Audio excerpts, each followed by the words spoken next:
terima kasih kepada teman-teman yang sudah hadir.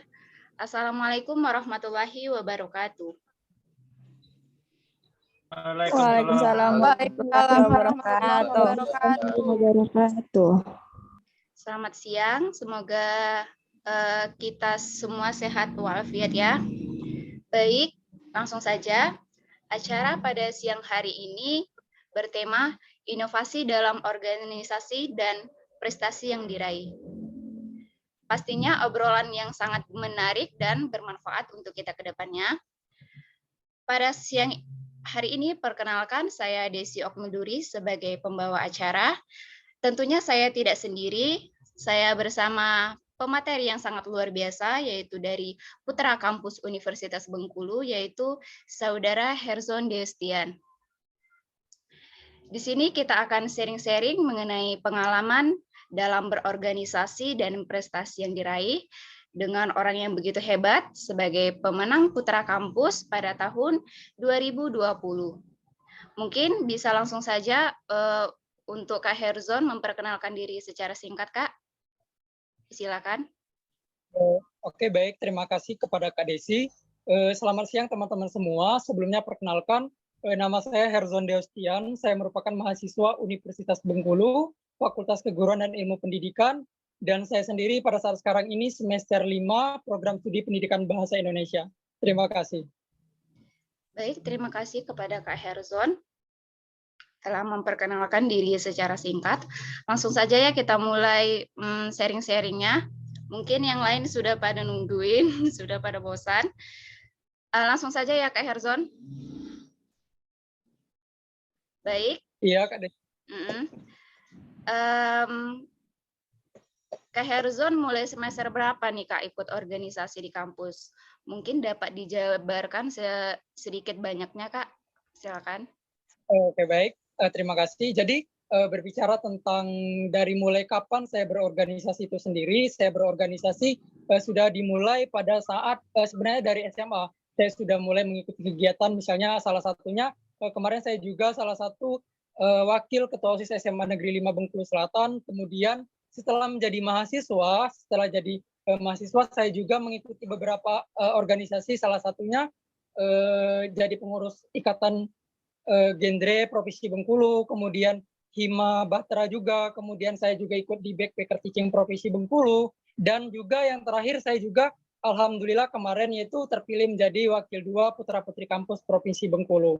Seperti itu Kak Desi. Ya, sangat luar biasa ya Kak, berarti pengalamannya sudah cukup banyak.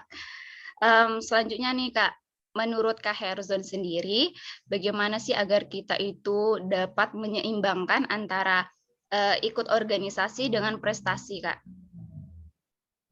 Jadi begini Kak Desi. Jadi kalau kita berbicara tentang bagaimana agar kita dapat menyeimbangkan antara organisasi atau prestasi itu sendiri, jadi di mana yang pertama organisasi itu bagi saya sendiri sangat penting Kak Desi, karena ketika kita ingin melamar pekerjaan nantinya tentu kita ditanyakan atau dipertanyakan wawasan dan juga pengalaman-pengalaman seperti ini, seperti apa yang sudah kita lalui, seperti misalnya saja kita bekerja ini organisasi kita apa-apa saja, kemudian prestasi yang kita capai apa-apa saja. Jadi antara organisasi dan prestasi itu harus seimbang antara keduanya. Jadi balik lagi kepada diri kita individu masing-masing, bagaimana cara memanage waktu, bagaimana cara membagi yang mana pentingnya antara prestasi dan organisasi. Jadi keduanya itu harus seimbang, dan juga bagi saya keduanya itu sangatlah penting dan sangat keterkaitan. Kalau kita hanya berorganisasi saja tetapi tidak ada prestasi kan lucu gitu. Jadi keduanya harus sinkron. Jadi organisasi ada dan juga prestasi kita tetap berjalan. Kurang lebih seperti itu Kak Desi. Oh baik, terima kasih Kak Herzon. Berarti tergantung dengan diri kita sendiri ya, bagaimana cara menyikapi serta mampu menghadapi antara organisasi dan prestasi itu sendiri ya Kak. Baik, ya, benar. Selanjutnya tahun kemarin kan Kak Herzon pernah meraih juara 3 Putra Kampus itu kan Kak. Sebelumnya Kak Herzon pernah terpikir tidak sih untuk mengikuti kompetisi ini, atau memang sudah disiapkan dari hari-hari sebelumnya mungkin Kak? Dapat dijelaskan?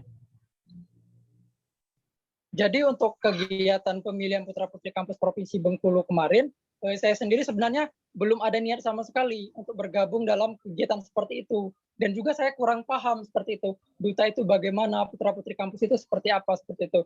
Akan tetapi karena mungkin latar belakang atau lingkungan dan teman-teman saya juga ada beberapa yang sudah menjadi duta ataupun sudah ada yang menjadi mengikuti kegiatan-kegiatan seperti itu, saya didorong seperti itu. Didorong dalam artian saya diberikan arahan, ayo Zon, coba seperti itu. Nah, siapa tahu kan beruntung. Jadi disitulah saya timbul rasa ingin mencoba, rasa ingin tahu, dan juga ingin merasakan, wah, ketika kita dilihat orang, ketika kita berselempang ataupun baris itu seperti itu dengan deretan-deretan orang-orang yang penting seperti itu, tentu kita ada kebanggaan tersendiri. Jadi dari situlah saya mulai timbul rasa ingin mencoba seperti itu. Nah, dengan demikian saya mencoba mengikuti kegiatan seperti itu, dan juga memang sebelumnya saya tidak sama sekali bertujuan untuk mendapatkan juara, akan tetapi saya di situ ingin mendapatkan sebuah ilmu atau wawasan aja seperti itu, kurang lebih, Kak Desi.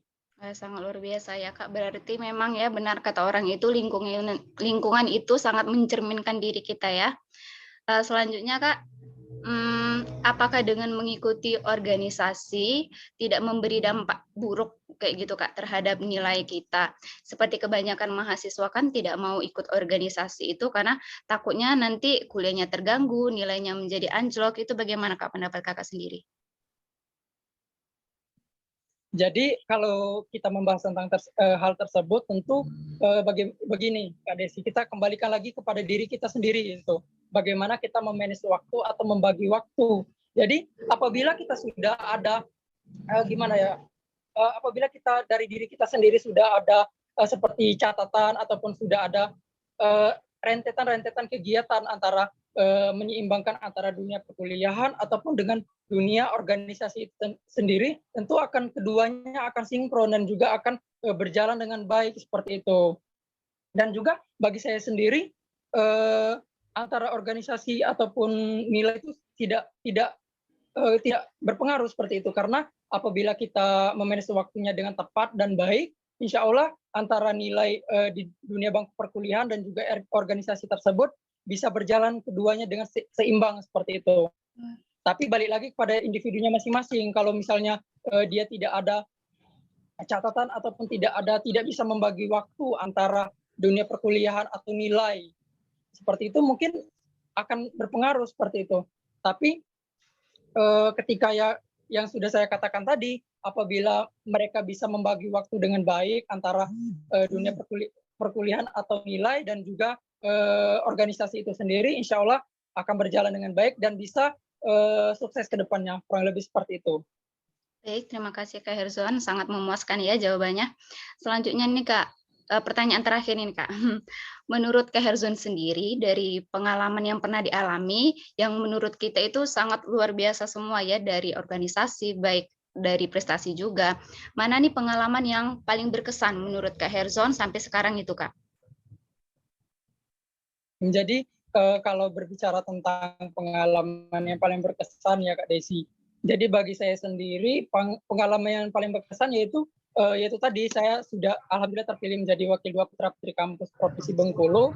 Di situ saya sebenarnya merasa tidak percaya seperti itu, karena kalau melihat dari kategori orang-orangnya dan juga mungkin pengalaman serta organisasi-organisasi finalis yang lain itu, mungkin saya yang paling rendah seperti itu, karena mereka sudah ada yang sebelumnya sudah menjadi duta dan juga memang jam terbang organisasinya sudah banyak sekali. Sedangkan saya sendiri waktu itu saya semester 3 dan juga pengalaman saya masih sedikit, tetapi saya tidak takut untuk mencoba Kak Desi, karena bagi saya sendiri orang bisa, kita harus bisa seperti itu. Nah, dengan tekad dan niat saya dan juga saya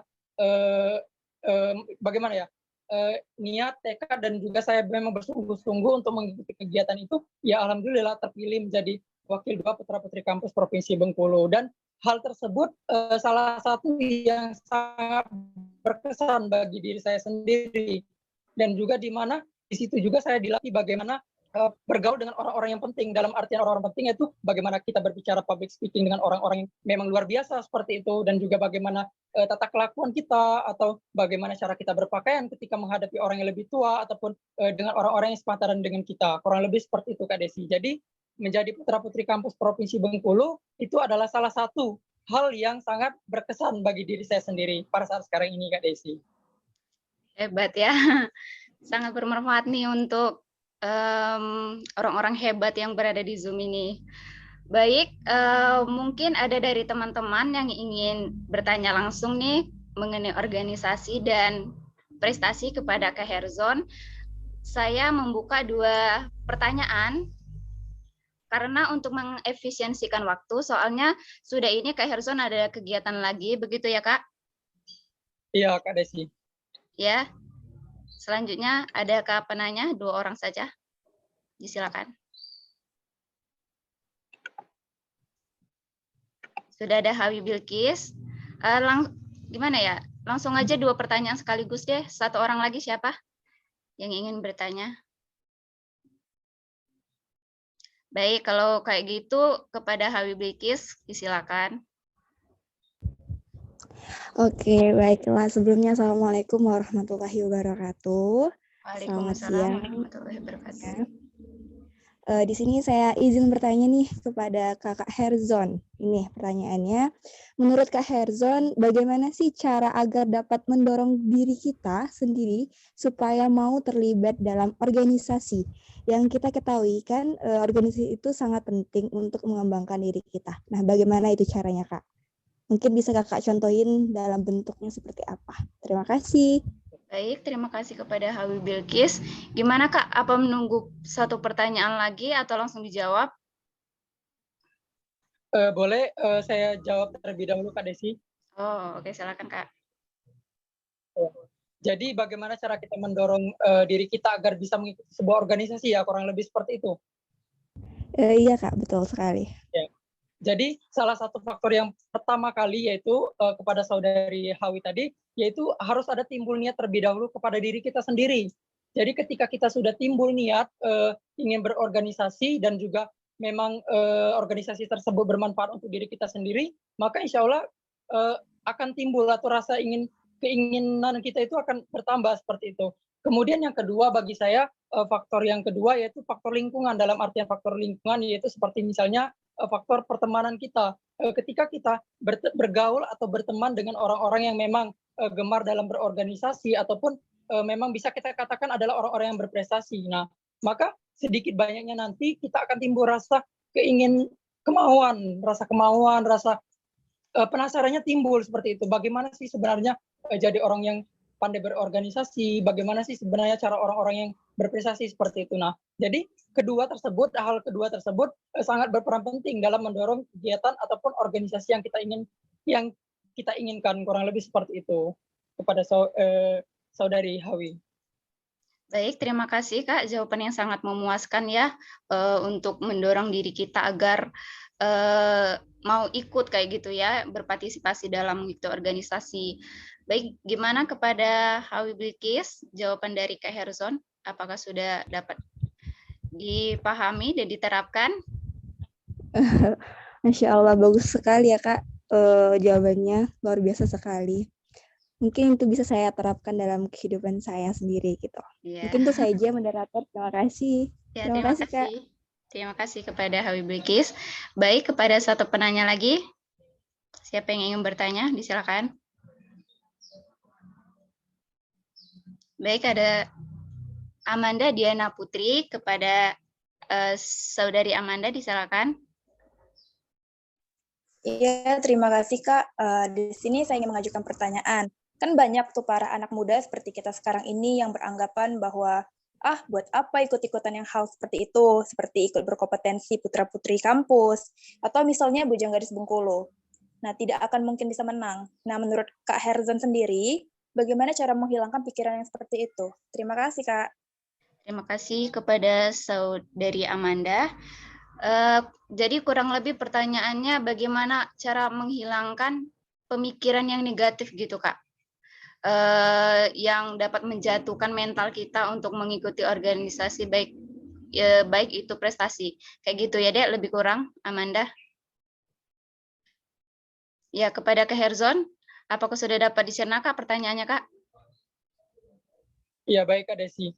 Jadi ketika ada orang yang beranggapan hal seperti itu, jadi begini, maka kita tuh sebagai remaja atau sebagai pemuda itu bergaulah dengan teman-teman yang memang bermanfaat untuk diri kita sendiri, dalam artian carilah teman-teman yang bisa mendorong kita ke hal-hal yang positif, seperti misalnya saja berteman yang saya katakan tadi, berteman dengan orang-orang yang memang gemar dalam berorganisasi, akan tetapi harus digarisbawahi itu organisasi yang memang bermanfaat dan sesuai dengan diri kita individu, ya, seperti itu.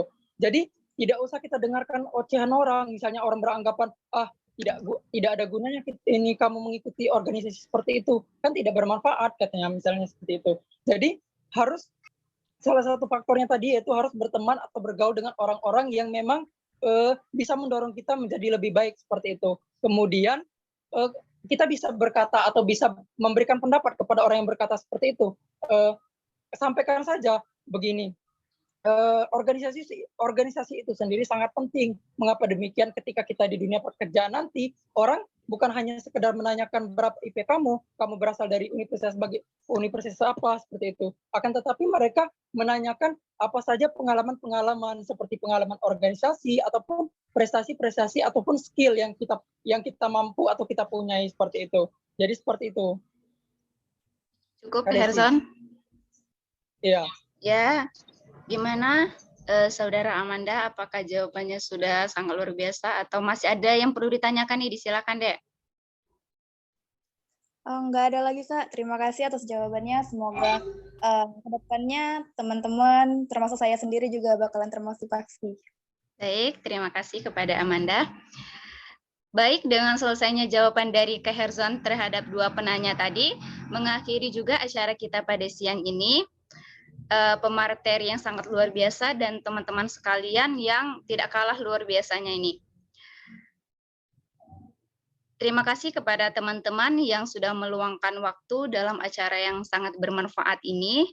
Kepada Kak Herzon, terima kasih banyak, Kak. Sampai ketemu di acara selanjutnya, di acara berikutnya ya.